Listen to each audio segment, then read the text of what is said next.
These are pre-lab discussions for experiment 3, empirical formula with compound. What the purpose for this experiment is to determine empirical formula, which is a simplest chemical formula for zinc iodide. So I'm going to cover this and make sure that you can do calculations for the experiment. So you could answer the questions and the pre-lab assignment, and you could do calculation. I would use like a sample problem. Let's say you have this problem given. What's the empirical formula for a compound that is composed of 69.9% iron and 30.1% of oxygen? Our first step would be, if the percent is given, we are going to change the sign for percent to gram. By doing that, we are assuming we have 100 grams of the compound. So 69.9% of 100 grams would be 69.9 grams. And also for the oxygen, we change that to grams, so 30.1 gram of the oxygen.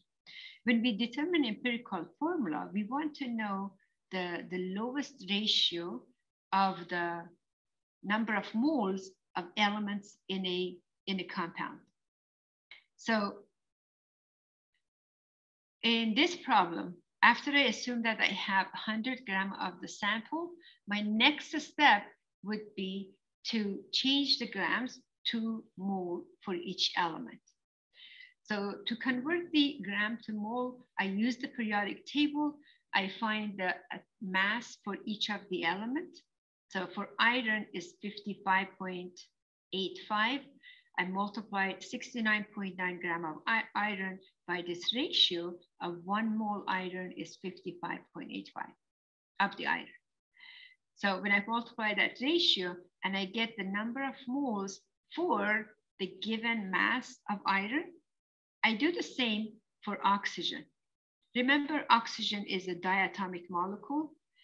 So you would, if you were trying to find the number of moles of oxygen gas, you would divide that by the molar mass of O2. But when you are doing empirical formula, please make sure that you use the atomic mass for oxygen, which is 16.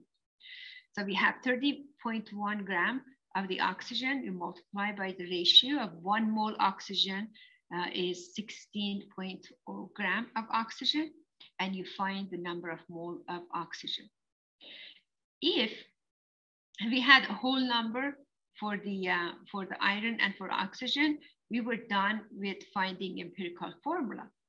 Now, we don't have the whole number, so we have Fe is 1.25 and oxygen is 1.88.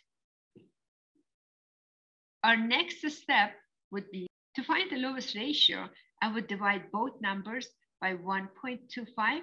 In this case, it's going to be 1.25. So I divide both numbers by the lowest number, which is number of moles of iron. So obviously 1.5 divided by 1.5 is going to be 1.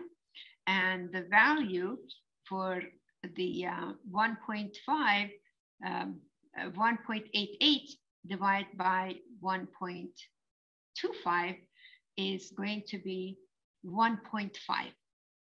So I show you here, we have the moles of iron is 1 and moles of oxygen. So we have Fe1 and O 1.5. So in this step, I have the lowest ratio, but the lowest ratio is not allowed to have a decimal number. I mean, no fractions.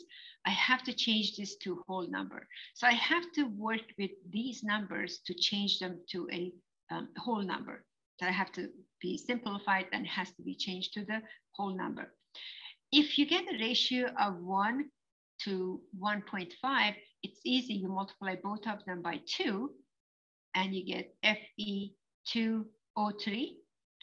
Fe2O3 shows the lowest number of moles or the lowest whole number ratio, and that is known as the empirical formula for iron oxide. So we have the empirical formula. We just move to the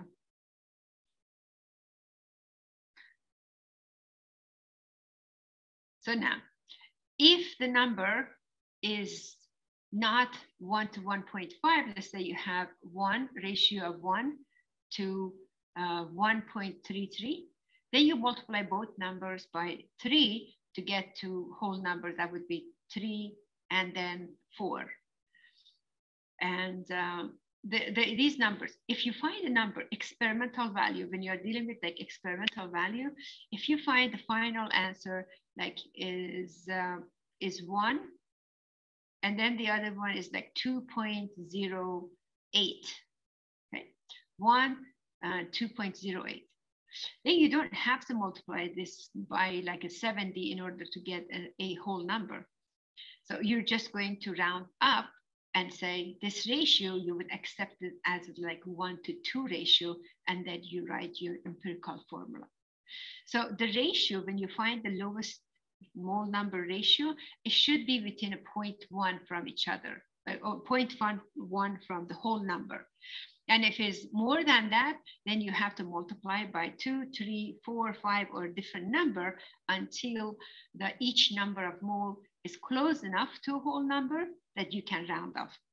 But if the difference is less than 0.1 or is 0.1 or less than 0.1 from a whole number, you can round it up before you multiply by any numbers.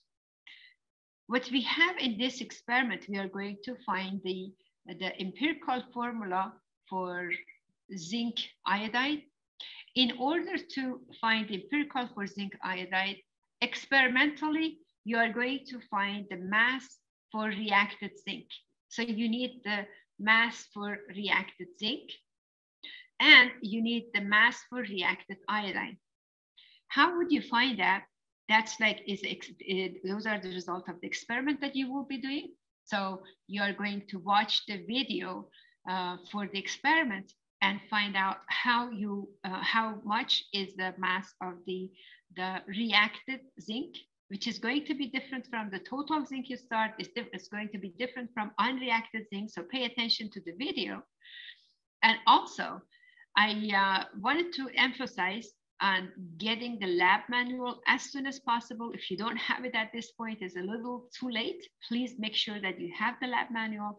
You read the experiment from the lab manual, because I do not include the experiment in the pre-lab discussions. I only have the calculation part of the lab manual.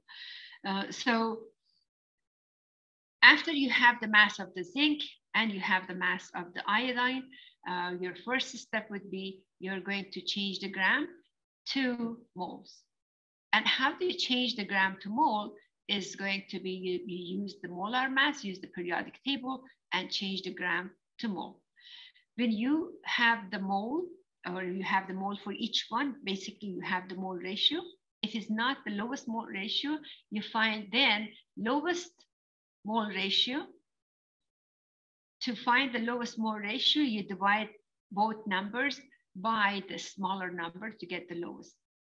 After you have the lowest ratio, you want to have a whole number. So if you want to have the whole number, you want to make sure that if it's not a whole number, if it's close to whole number by 0.1 or less, you just round it up. And if it's 1 to 1.5, you multiply by 2. If it's 1 to 1.33, you multiply by 3.